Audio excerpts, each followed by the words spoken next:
It has been about 6 months since I've done my last Q&A, so I threw it out there. Any questions you guys had, you sent them over. I posted on Instagram and on YouTube, so let's get right into it. Nothing else to say here. When did you know you felt ready for baby number 2? Great question. I was asking this to a lot of people when I just had Rook because, if you know my story, I felt the need to have a second child, but I didn't want to do it, I guess. And all these people online had like baby fever for their second child, getting pregnant when they have like a 6-month-old, and I just like could not relate. Especially, I got pregnant when Rook was like 14 months, so just over a year, and at that stage he still felt like a baby, so it was hard to think of having another baby.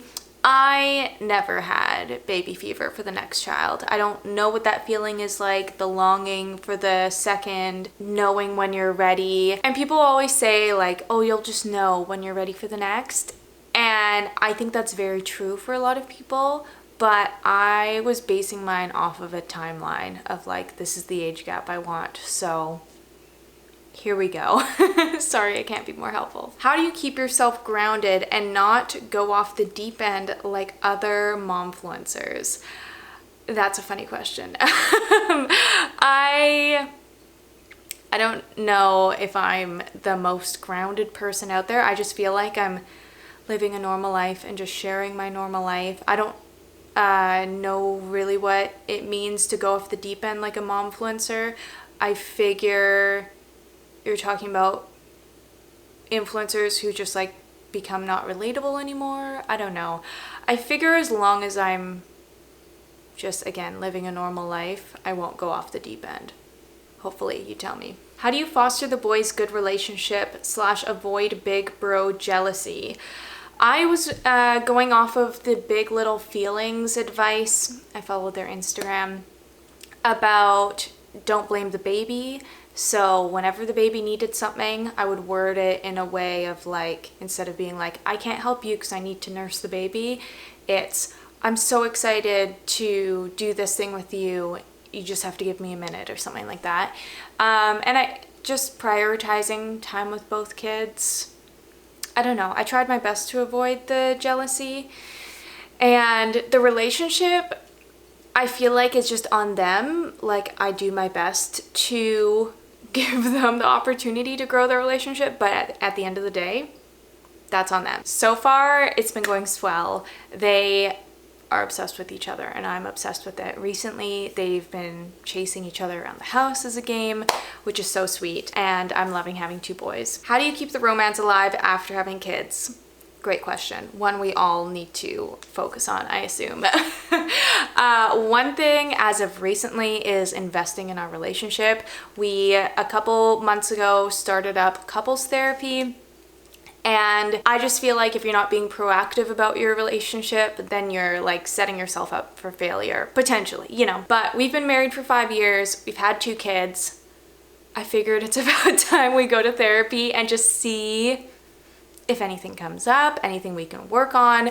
I wanted to talk about this specifically because I feel like there's such a stigma around couples therapy.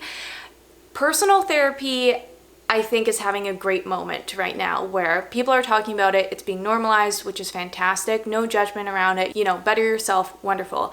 But whenever couples therapy comes up, I feel like people shy away. The people I've talked to who do it kind of keep it as a secret or are like a little embarrassed about it and have to explain themselves after they bring it up.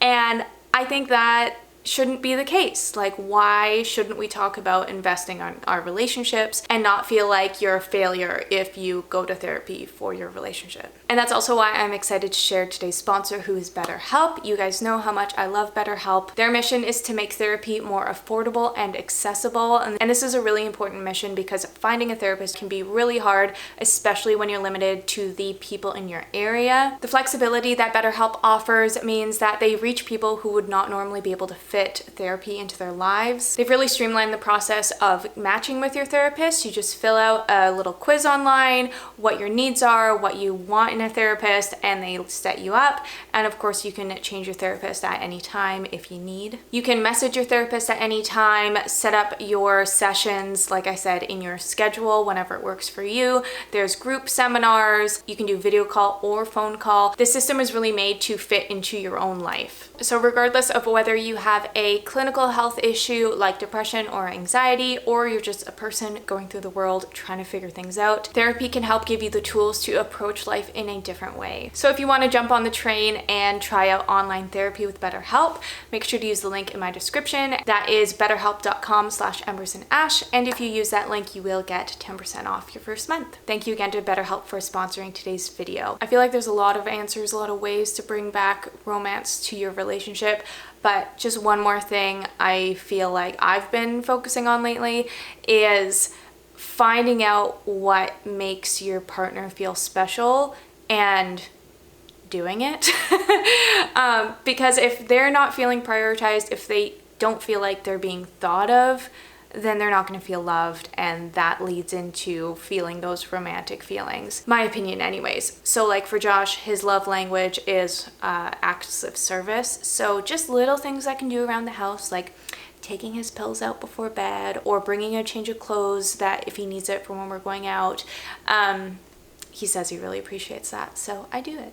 Do your children play with the family downstairs? Yes. I want to say all the time, but we kind of go through seasons just with like busyness, but it's kind of just always an option. It's so fun. Like when we bought this house, that was the dream, that our kids would be really close and always have a friend literally like right there. Especially in the summertime, we're using the backyard all the time, so the kids are always interacting. It's been really fun. You know, Rook will get sent downstairs, their kid will get sent upstairs.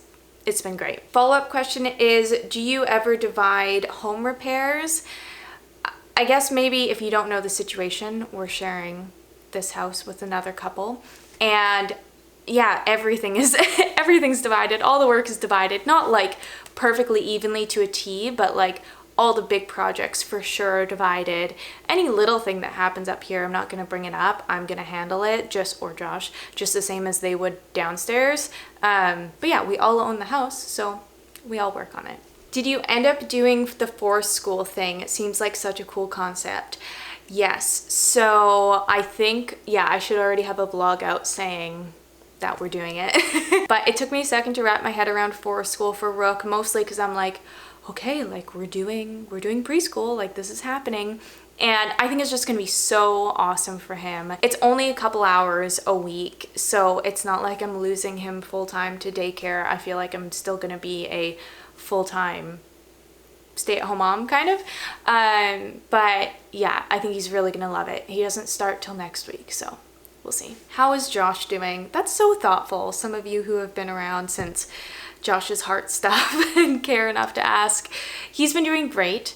No heart issues as of late. He still does checkups to make sure things are good, but I guess I don't really want to share too much information that I haven't talked with him about first, but he's doing well, so thank you. What do you miss about pre-baby life? Pre-baby life. I find this interesting when people are always like, I just want my old self back. I totally get where people are coming from with that, but when I think of getting my old life back, it's like, do I really want to be like 23-year-old Ashley again? No, but there's certain aspects that are enjoyable that I miss. One thing is I miss not having to get babysitters for everything. Like if I ever want to do anything with Josh, we need a sitter, which is obvious, but it's not even like fun things. It's not just like date nights. It's like going to therapy, because we do in-person therapy. We have to get a sitter for that. Someone's having an event that we're supposed to go to. Have to get a sitter for that. We both have a chiropractor appointment. Gotta drop the kids off somewhere for that. It's just annoying having to schedule your life and rely on other people so much in that way, when I wish we could just do the things. What are your thoughts on private school versus public school? Oh my goodness, great question. I've been talking about this ever since Rook's been born, like talking to people in my, I don't know, family, friends. And I just am so back and forth about it. Josh went to private school, loved it, great experience. I went to public school, loved it, great experience. So I don't know. And then like I'll have times where I'm like, we got to do private school, like it'll be great for them. But then I'm like, why would I spend all that money on that when I had a great experience in public school? So I don't have an answer for you, but I think both are good options, obviously. Was having a second baby a financial stress in any way? Not at all. But I feel like this isn't the stage where it is financially stressful. So we had 2 boys. Finn is using everything that Rook has and had. But I think the money will come into play when they're both in activities or, I don't know, vacations and such. But right now, I'm spending like no money on Finn. I guess groceries, but yeah. How do you balance children and being a YouTuber / online influencer? Another really good question. It's a real struggle. Like, all I want is to be able to be like a full-time mom and a full-time influencer. I am just longing for the day when I can put 8 hours a day into my work, because there's so much I want to do that I can't. But then I also know that when I get to that point, it means that the kids are in school and I don't have my little babies anymore. So there's no winning. I just try my best. I was doing screen time with Rook during Finn's first nap to get work done. Didn't feel good about it the whole time, so now I'm not doing that and have found ways to kind of lighten my load. Doing the forced school is also going to help because I'll get a couple hours through that. A couple hours of work, but yeah, it's hard. How do you discipline your child if they just won't listen? I feel that. I do gentle parenting, and for the most part, there's been no issues, and I follow Big Little Feelings, their strategies. So if you want more details, I guess you can look them up. But the only thing I've had an issue with is when there's no obvious consequence. So like if your kid is hitting someone with something, you take the thing away. If your kid is throwing something, you take the thing away. If we're in the backyard and they're doing something that they can't do or they're not allowed to do, then we're going inside. Those are fantastic. The problem is when you can't take something away and you can't change the scenery. I don't know, like if there's something in the living room that they keep doing that I can't physically stop unless I'm there holding them. That's been the only issue. And for that, we've been doing timeouts. I know, touchy subject. And I don't care what you think. It's working for us, but like say what you want. But we don't do alone timeouts. Myself or Josh will sit with the child for timeout, and so that they don't feel abandoned. But yeah, that's what we do when our child doesn't listen. And then I'll finish off with baby number 3. Lots of questions about baby number 3 because I've said before that we don't think we want another, but who knows? And yeah, I have no idea. I really like our family unit right now, and I feel like I would be happy only having 2 kids, but I don't trust myself. I know that I could easily change my mind, but I don't think I will, because like thinking of 3 children, that's a lot of kids to chase after when I'm not like a super maternal person. So if it were to happen intentionally, it probably wouldn't happen until we're out of this house, kids are in school, just more of a gap. Josh likes bringing up a 3rd baby. He kind of wants a girl. Not that we have any choice in the matter. But yeah, he's not pushing it. It's just like, what if? So I don't have a good answer for you. I kind of just hope that I'm happy with only having 2. I really don't want to third because it just complicates things. So yeah, those are the questions I'm going to answer. I hope I got to yours. If I didn't, ask it again next time. Maybe I will. Yeah, make sure to check out BetterHelp if you're interested in therapy because I think you could use it. Sorry. Thanks so much for watching. I hope you enjoyed and I'll catch you in the next one. Bye.